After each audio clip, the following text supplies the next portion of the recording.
So yun mga kababayan, isang umagang masagana sa ating lahat.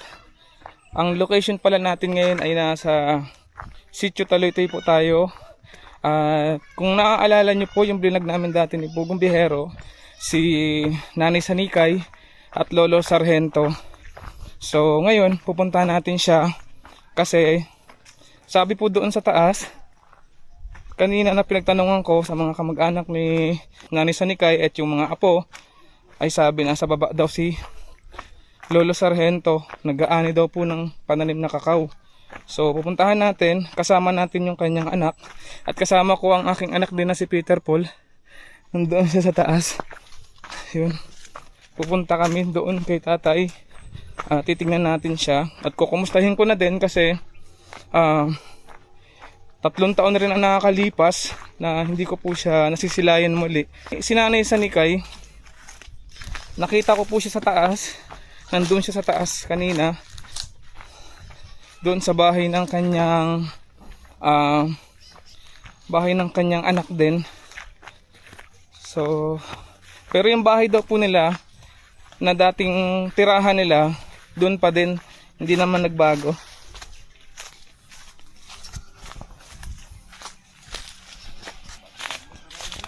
Ha? Layo to?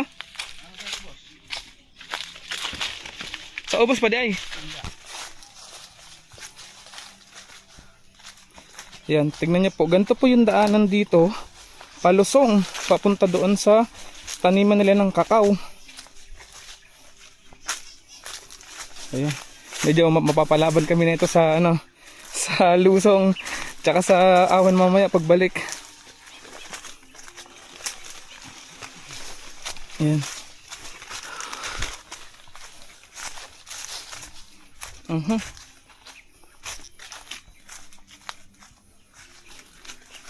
Yeah. Mabuti na lamang at nakasuot ako ng sandals na pang bundok. Dahil kung hindi, mahihirapan akong bumaba sa gantong klaseng daan. Ito yung anak niya, kasama ko ngayon nasa unahan. Anak ito na Tatay Sargento.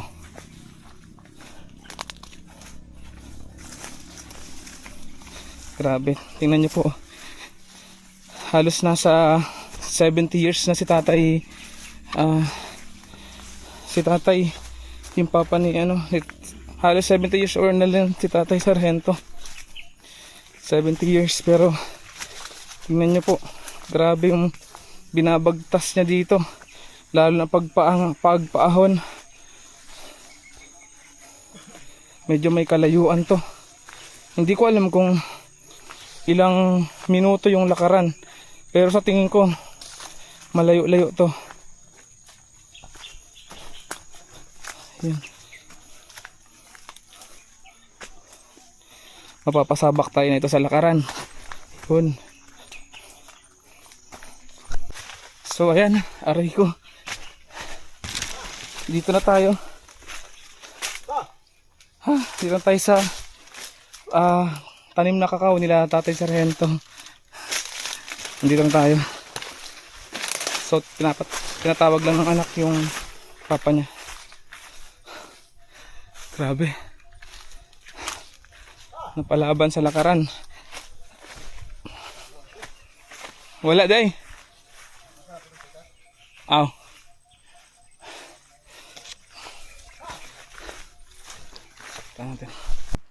Ayan, so mga kababayan, abangan lang natin si Tatay Sargento dito kasi sabi ng anak, uminom lang daw po ng tubig. Kaya pumunta po si Tatay Sargento sa pinakababa dito. At grabe, nag-flashback sa akin lahat ng mga pangyayari mga kababayan. Parang bumalik sa dating alaala yung mga memorya na nagawa ko dito sa Sitio Taloytoy na sobrang saya. Ngayon parang nagiging sariwa na naman sa akin ng lahat. Ayan, ito si Tatay Sargento, nakita ko na. Ito siya. Ayan, si Tatay Sargento. Yan, 70 years old na po yan mga kababayan. 70 years old na po yan. Tay! Kailan ka pa na ako, tay? Katuko na. Oo. Oo. Pabilis tay, bilis. Kaya pa eh. Oo. Kamusta tay? Hanga kayo. Kapoy? Dire, lingkod dire. Lingkod.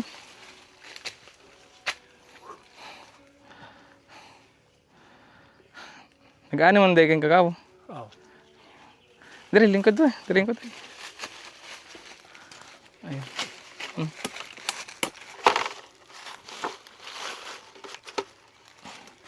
Ayan si Tatay Sargento. So, kanina ka pa nag-ano dito, tay? Kanina ka pa nag-ane? Oo. Mga anong oras, tay? Hanga. As 8 as 7. Alas 7 pa? Oh, hindi na. Nag-almusal ka na? Ha? Kaong ka pumangaw? O ba na? Ano na? Wala kang kasama ang pag-ane? Wala. Ikaw lang mag-isa? Oo. Ayan. Ito mga kabayan, alam ko natatandaan nyo to si Tatay Sargento. Siya yung na-vlog din namin or naitampok din ni Pugong Biyahero sa kanyang YouTube channel. So ito yung mga kakao. Ayan. Kung saan dito si Tatay Sargento nag-aani. Ito yung kanyang anak. Tay, bali sa inyo tong ano dito, mga kakao? Sa inyo pananim yung kakao dito? Oo. Wala. Hindi ko alam itong mais diya sa ura. Ano ni? Kabay pa lang kakao sa ura. Oo nga. Naalala ko na kasi na nung umani pala kami ng mais, dito din daw pala yun. Pero parang iba man yung daan, tay. Parang nag-iba yung daan. Okay, kuda sa ura. Hindi. Hindi, parang Nausap ang dalan. nausap ang dalan. Nausap ito. Kasi dati, nung pumunta kami dito, iba yung dinaanan namin, hindi diyan sa ano. Hindi diyan. Doon pa sa ano yan eh, sa kabila, sa tabi lang din mismo. Doon. Riyok ba? Alam ko kasi dati tayo, dito tayo dumansot sa kabila na, dito. Pagod pa si tatay. May natin kausapin kasi pagod pa. Si Nanay Sanikay, nakita ko doon sa taas. Ito. Oo, nakita ko. Pero hindi ko alam kung nakikilala pa niya ako. Wala sa kailana.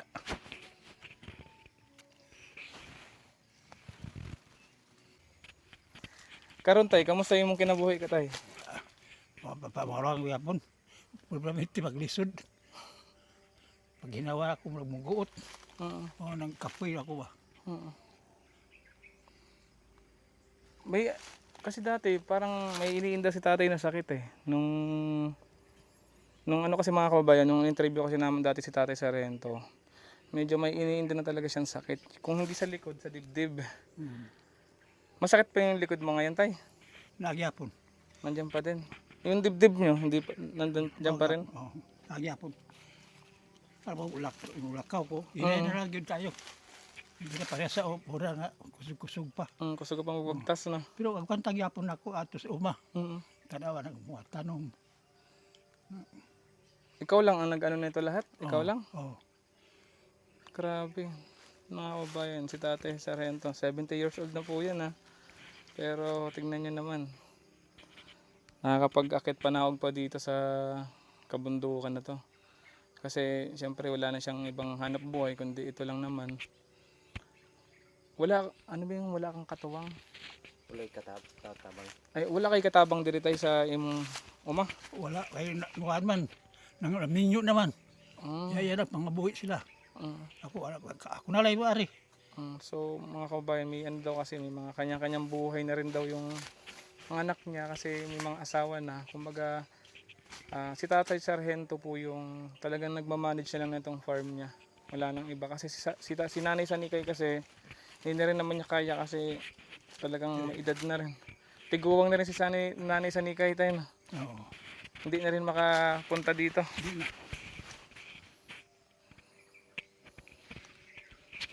So ito may na ako'y ihatag nimo tay.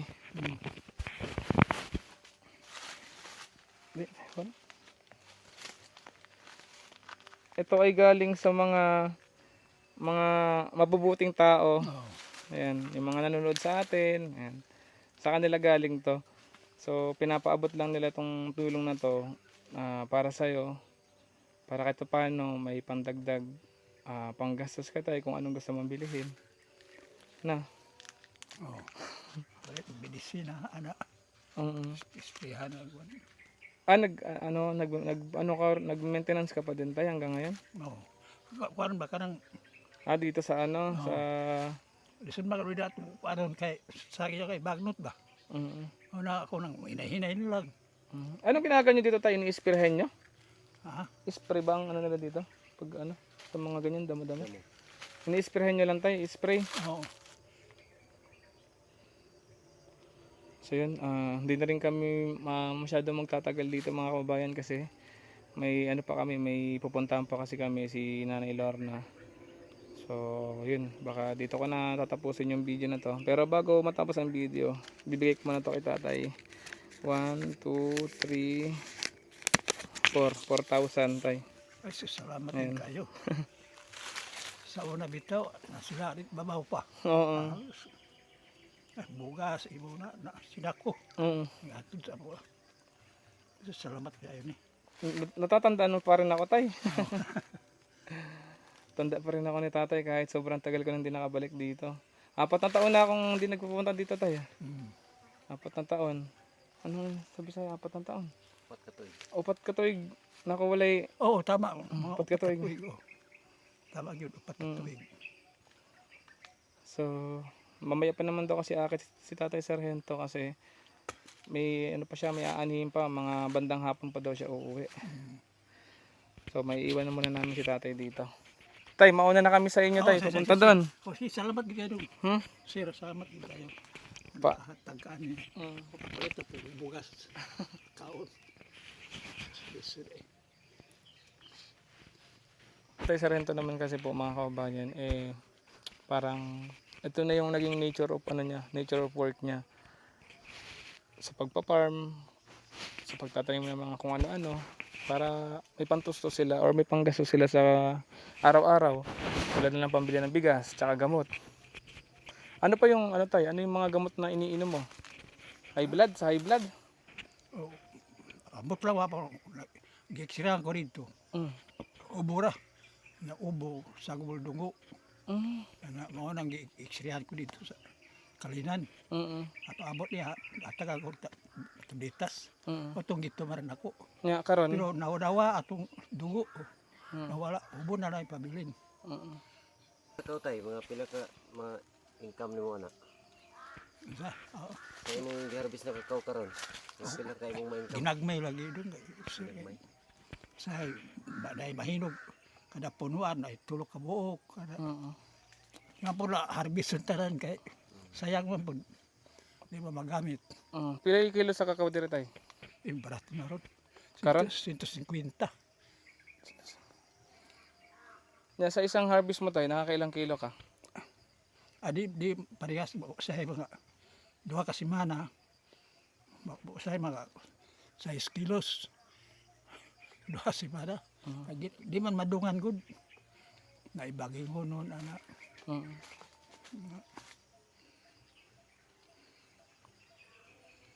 Yung mais, wala na yung mais tay? Wala ko maisan. Puros naman na kakao. Di na ba Saging. saging. Saan ni saging o abaka? Saging. Saging. Amo nang binangay. Mami. Na may rambutan, lansones, wala. Nailan sunis. Ano di eh. Wala. Adi bago. Say variant ato, doko? Ha? Doko. So paano tay, akit na kami sa taas. Kay may pupuntahan pa kasi kami. Oo. Sige, salamat yun. Ingat ka dito tay. Oo. Amping mo dire. Sige. Ako na bahala sa pag-amping sa akong lawas sa kaya salamat ka nakasuporta mo gamay sa kuwan. Dahil ko'y magamit. Alam, matagal na rin kasi tayo na gusto ko tayong balikan dito kaso ngayon lang kasi nagkaroon ng oras para puntahan ka. Sabi ko kamusta na kaya si Tatay Sargento? Kasi matagal-tagal na rin tayo hindi nagkita eh. Dugay na eh. Tagal na nga. Mga 4 ka tuig siguro. Naalala ko yung mga tawanan natin sa taas. Naalala niyo pa yung pinagluluto namin kayo. Oo, tinuod. Luto siya, karning baka. Luto, kaon niya eh. Labi na tira eh.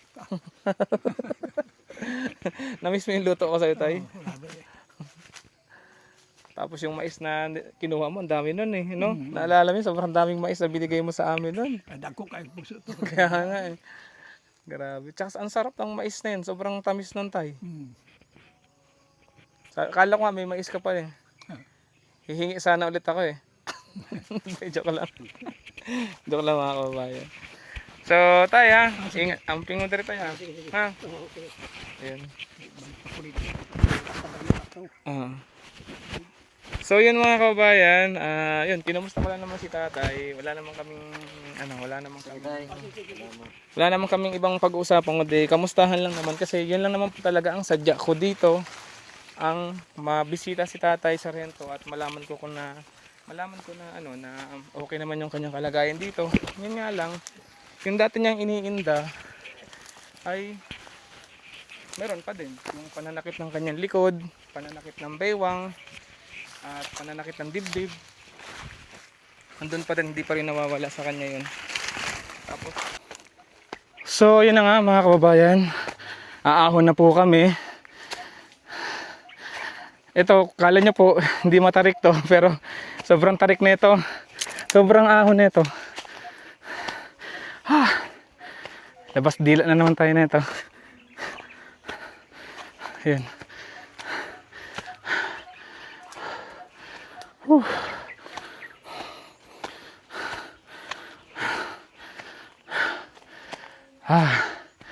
Malayo pa kami. Sobrang layo pa namin. Nak, okay lang dyan, Nak? Kasama ko si Peter Paul.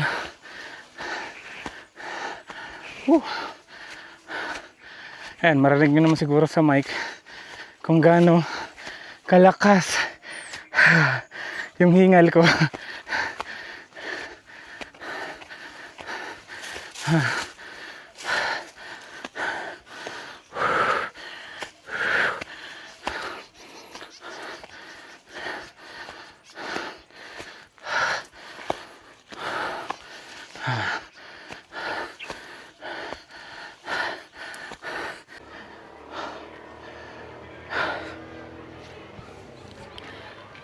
Lupay-pay.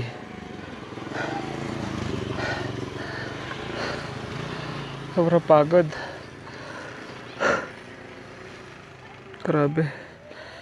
Kaya hindi talaga biro yung ginagawa ni Tatay Sargento sa baba.